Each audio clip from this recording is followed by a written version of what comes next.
All right. Hello, everyone. This is Hugo from SSW, and I'm joined with the EasyLeave team to present you the EasyLeave Sprint 18 review and retro. So EasyLeave is a part of TimePro, and it's a great tool to manage your leave requests. Let's jump into the summary email. So for this sprint, we had multiple goals. We worked on syncing the timesheets for public holidays and fixing some email templates to make them all consistent. And that's done now. We also wanted to clean the location, which is the state of the employees in production. This is still ongoing. We have an email thread with Kiki, and he has to wait for people to give them their address. Yeah. To get the right address to update the data. But for us in France, I think it's okay now. And we also wanted to record public down videos, which we did not because we had to work on other projects and not find the time to do this. So let's have a look at the backlog for this sprint.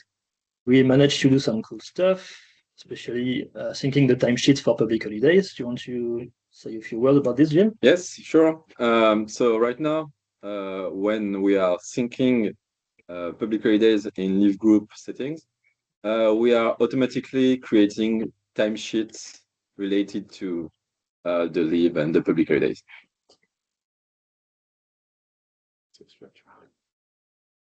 Yeah. As you can see here, this is a timesheet created automatically while syncing public holidays. Yes, you did this on local because I can see that's not the right. Yeah. I did it in local, but it has been deployed. The client SSW does not exist on our local environment, so we had to use an existing one. But yeah, in staging and in production, it will obviously use SSW. As it's the same case for when you create a leave through EasyLeave in the dashboard. Yep. Okay, thanks, Gilles. Then Yep. So I saw that a timesheet is automatically created based on public holidays, but I don't understand the trigger. Did he go and just add it into the public holidays and then added it to 100 employees, or what was the system? Yes. Basically, do you remember the leave group settings? Maybe we can show that. Production, there is no group. Okay. So there is a leave group settings where you are adding groups with users inside, company users, and those leave groups are related to public holidays. And while we are syncing that leave group, every users in that leave group will be a timesheet and appointment will be created automatically with the public holidays related to that group. Right. So if I understand correctly, all we did is same thing we did for appointments before. Yes.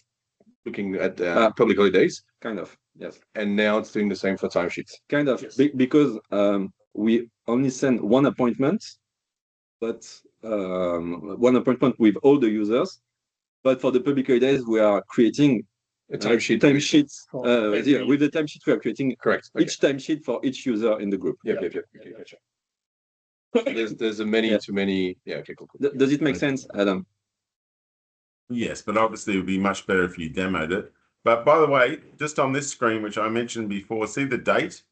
It doesn't have the three letters before it. TUE. That's right. WED. Yeah. I should fix that. No, that's in the backlog. Is it? I think For this. It should be. Yeah. I'm gonna look for the laptop. Yeah. Cool. Yeah. Okay. Just carry on then. Look for the laptop. Please do look for the laptop.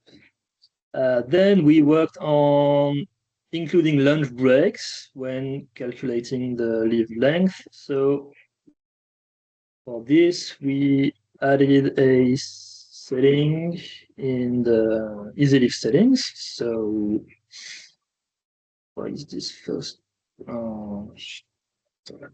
Yeah, I can show you this here.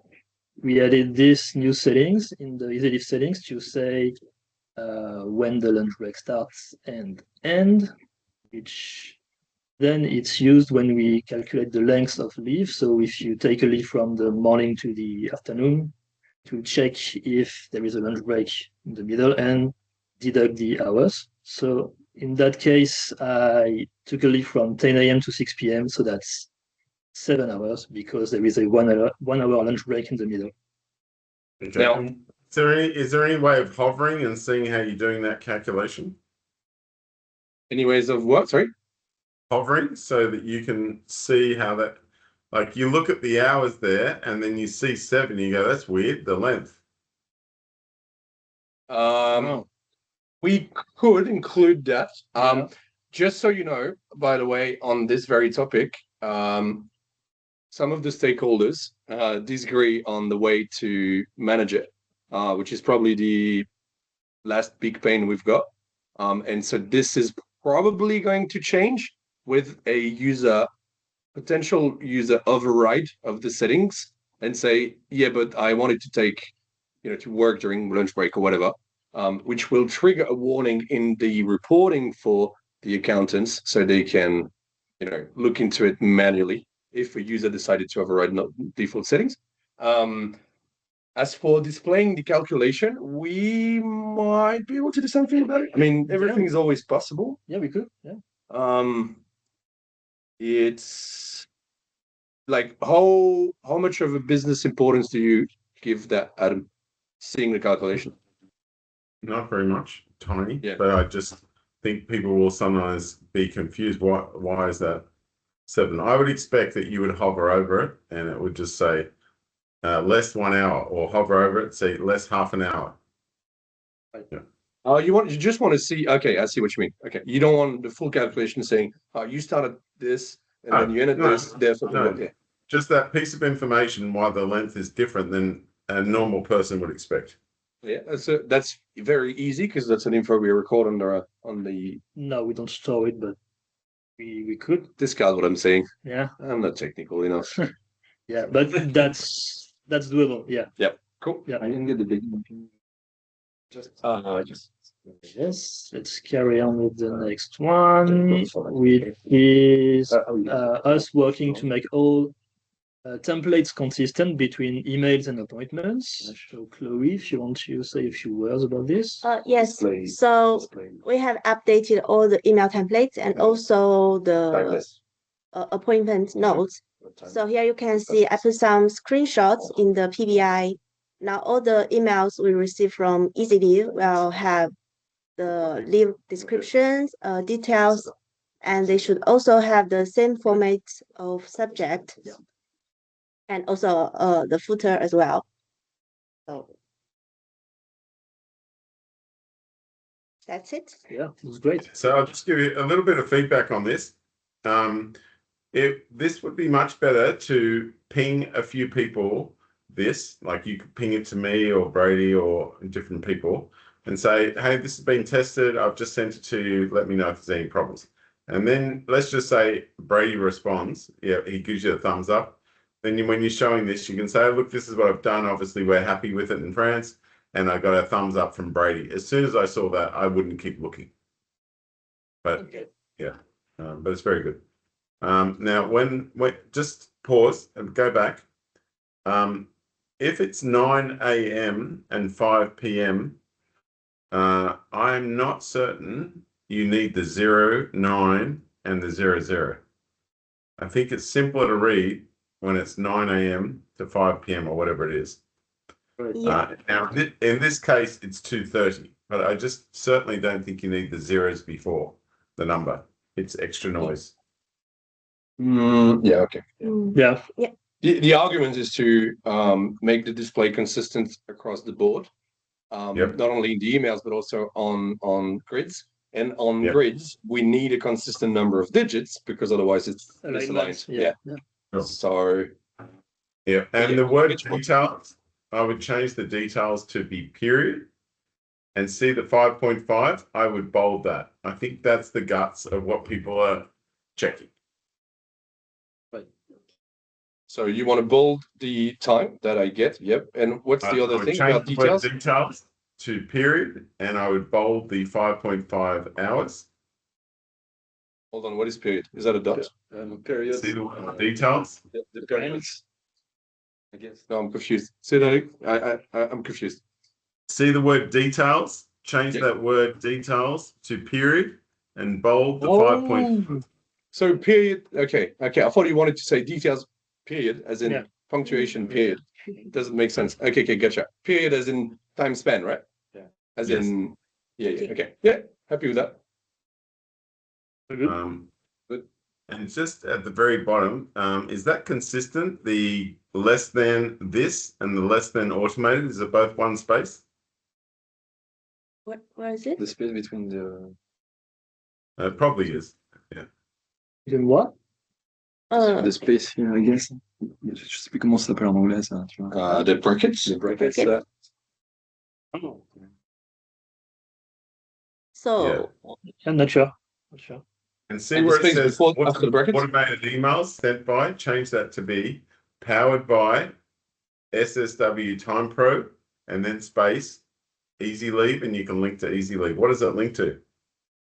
Backlog. it links The to backlog, I think. Yeah. That's a little We weird. should make it a pipe.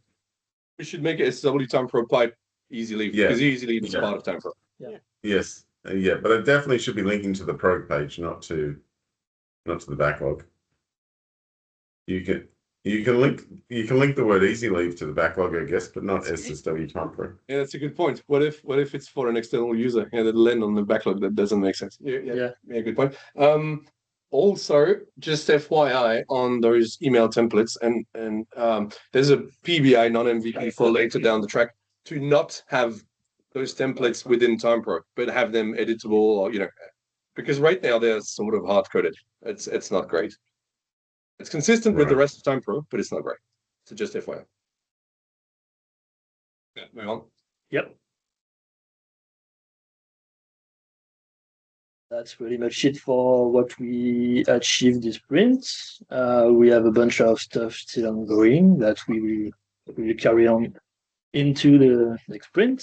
Then I updated the usage statistics. We have 3 new users, Betty, Louis, and Dan. Can you tell us again who are the new users? Betty, Louis, and Dan. Right, Lewis and Dan, and who's used it? What do you mean? Like all of them have? Did all 3 of them use it? These are all the people Yeah. that have used it. Yeah, Oh, this these are is people the that have number of actually EasyLeave records. Right. Yep. Okay, that's good.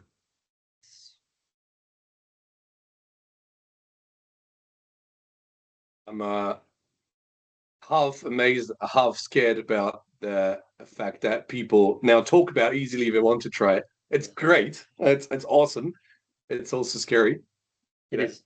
But Yeah. that's cool. No problem. Well, So out the of, less use. out of all these people, have any of them had issues? It depends what you call an issue. Yeah. They've reported bugs and And improvement. improvements. Yeah. It's mostly minor improvements. What about people that have given it a test fail? Well, currently we can consider Stefan is giving us a test fail, but that's After giving us a test pass. after giving us a test pass. So it's kind of it's a disagreement, and we're working on it. We'll get that resolved. Who has given you a test pass? If you can check the spreadsheet, but Stefan did. yeah, Stefan did before. Yeah. Jimmy, Jimmy, yeah. who else was there? That's it. No, I think But in the Canary deployment list, there was someone else, but yeah. the next one in line was Anna. Yeah, and hasn't tested yet. Yeah. Dan has started testing. Given access. Yeah. So, So let's yeah, continue. Stefan and but Jimmy, it's a test fail. It's not updated, but I think it's a test pass. No. Yeah, Jimmy and Stefan. okay. Yeah. Then we made 3 production deployments this sprint, which is still a good amount compared to previous sprints, I guess. Yep. Then on to the retrospective. We are globally happy that now we have all emails and appointments templates consistent. Lunch break settings make things easier for users to request leave, so that's nice. But like Jean said, maybe we will change it. We'll see. We got overall positive feedback on EasyLeave, so that's pretty nice. And we're all happy that we made the retrospective yesterday with Dan and you. So it was nice to do it. What didn't go so well? Well, we did not find the time to record done videos. As I said, we worked on other projects too, like NDC, and it prevented us to record those videos, but this will be the top priority of next sprint. Do you want to add something to this, Jean? No, I think we did okay, like based on the time we had. Usually wish we didn't have that much context switching, but yeah, that's what it is. And yeah, I'm actually excited that people found EasyLeave without it being released. Starting to use it. That's cool. Yeah, it's nice. And there's nothing scary left on the backlog. That's, I guess, my main point. I feel confident because there's a few small pieces, but there's nothing scary. Yeah. The scariest item left in the backlog is locking the timesheets. Oh, there's two things. Yeah, locking the timesheets, which is not really a problem. The other, it's the discussion between Jimmy, Stefan, and I about how to manage length calculation. Yeah. Should we include lunch break or not? I suggest to you that the conversation with Stefan would be better if you have a dev involved than just Stefan and you. Like, I'm involved in this, kind of. Do you count? Well, you and Hugo are very aligned, and so you're going to get more help from a dev who's not invested like Brady or some other dev who just who kind of can talk to Steph and understand, what do you want? Well, how are you trying to make your job easier? And whether you should make changes. I don't know what change it is, but it sounds like it's not an easy change, whatever it is. What is it? It's really alignment on how to calculate leave length. Do we take into account outside of work hours? Do we take into account lunch break? If yes, how, etc. Do we allow, I'm losing the word, but exceptions? Do we allow exceptions? How do we treat exceptions, etc.? So it's not a big code change per se. It's more of a political / business decision.